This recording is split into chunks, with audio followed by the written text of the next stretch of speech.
Sino ang nakapanood ng soundbite ng kay Maris Umali ng GMA7? Walang kinikilingan, walang pinoprotektahan. Serbisyong totoo lamang. Hindi pala totoo yun.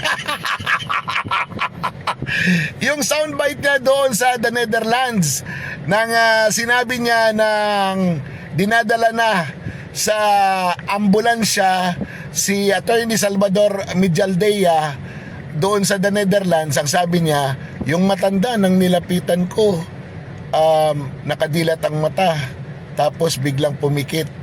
Tapos habang nagsasalita siya, may naka-live pala.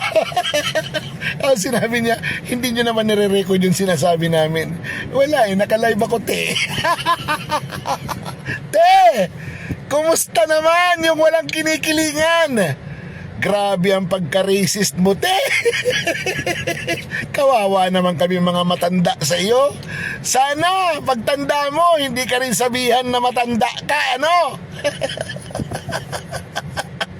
Pambihira kayo.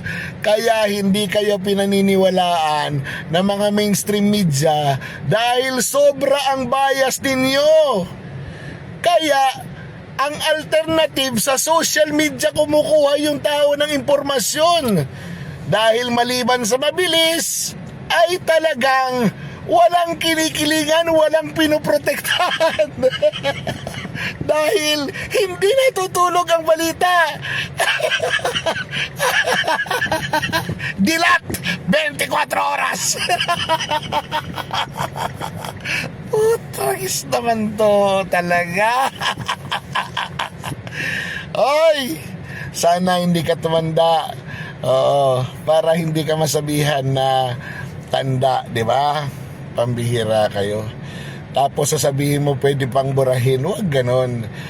I once worked with some media people at sinasabi nila na hindi nyo kami pwedeng diktahan sa aming sasabihin.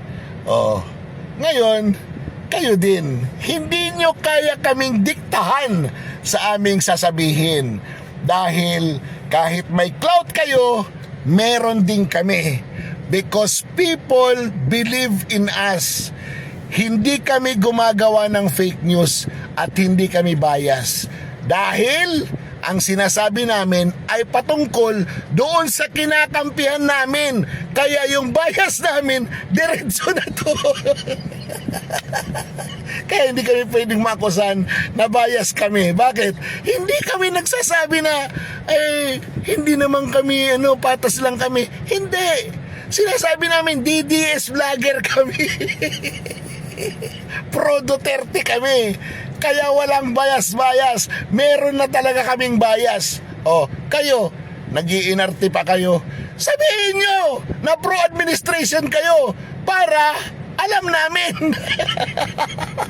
Walang kinikilingan. Ay, sayang ang bayad.